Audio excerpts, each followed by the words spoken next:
بسم اللہ الرحمن الرحیم۔ السلام علیکم پیارے بچوں، کیسے ہیں آپ؟ یقیناً ٹھیک ہوں گے، تندرست ہوں گے۔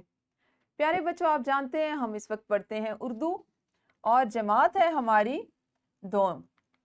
اس میں ہم نے اپنے جس سبق کا کل آغاز کیا تھا، جس کو ہم نے پہلے حصے میں پڑھا، زبان شناسی کی ذیل میں کچھ چیزیں کی، وہ ہے بابائے قوم اور درسی کتاب کا سبق نمبر 17، جس کو ہم آج دوسرے حصے میں انشاءاللہ مکمل کریں گے۔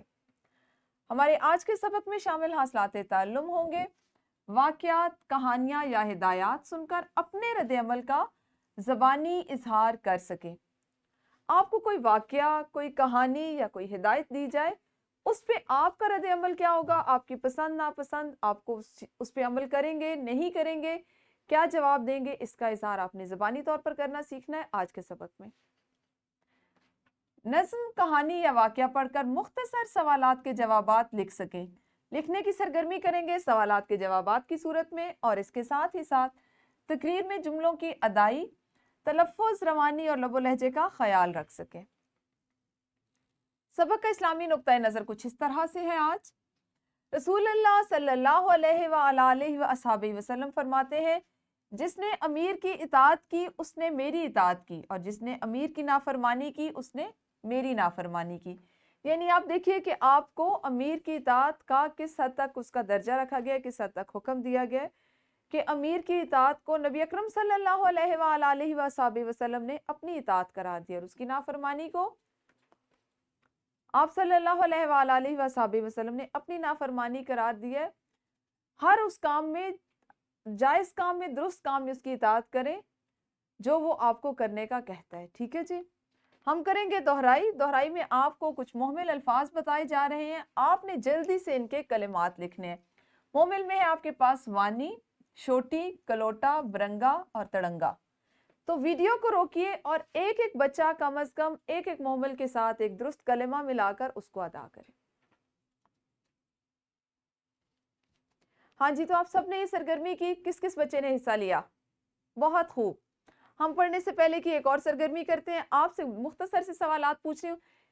اس پہ ہم نے کل بھی بات کی تھی جب ہم نے اپنے سبق کا آغاز کیا تھا، اور میں نے آپ کو اس کے بارے میں بتایا تھا۔ ذرا اندازہ کرتے ہیں کہ کون سے بچے نے کل کی بات غور سے سنی اور کس کو کتنا یاد ہے۔ مجھے بتائیے بابائے قوم کے کیا معنی ہے، اور قائد اعظم رحمۃ اللہ علیہ کو بابائے قوم کیوں کہا جاتا ہے؟ شاباش، بالکل صحیح۔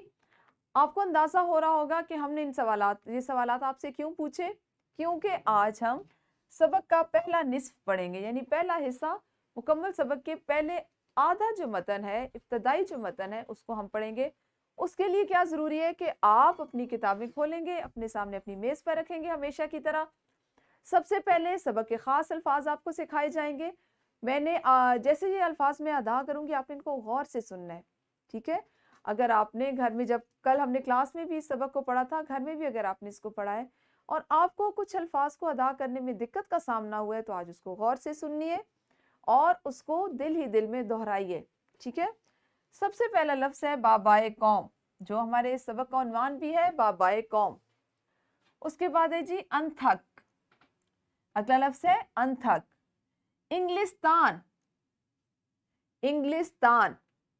پھر ہے وکالت، اس کے بعد ہے جوک در جوک۔ یہ لفظ ہے جوک در جوک، یعنی گروہوں کی صورت میں، گروہ کے گروہ، جھنڈ کے جھنڈ۔ سمجھداری، اس لفظ کو ہم ادا کریں گے سمجھداری۔ متن کی پڑھائی کرتے ہیں جلدی سے، اور ساتھ ہی ساتھ اس کو سمجھیں گے۔ کتاب کھول لیجئے۔ قائد اعظم رحمۃ اللہ علیہ کا پورا نام قائد اعظم محمد علی جناح رحمۃ اللہ علیہ ہے۔ آپ رحمۃ اللہ علیہ 25 دسمبر 1876 کو کراچی میں پیدا ہوئے۔ آپ رحمۃ اللہ علیہ کے والد صاحب کا نام پونجا جناح تھا۔ آپ 6 سال کی عمر میں مدرسے میں داخل ہو گئے۔ 15 سال کی عمر میں سندھ مدرسۃ الاسلام سے میٹرک کا امتحان پاس کیا۔ آپ رحمۃ اللہ علیہ کو پڑھائی کا بہت شوق تھا، اس لیے ابتدائی تعلیم حاصل کرنے کے بعد اعلیٰ تعلیم حاصل کرنے کے لیے انگلستان چلے گئے، اور صرف 20 سال کی عمر میں قانون کی اعلیٰ ڈگری لی۔ قائد اعظم رحمۃ اللہ علیہ اعلیٰ تعلیم کے حصول کے بعد 1896 میں پاکستان لوٹ آئے۔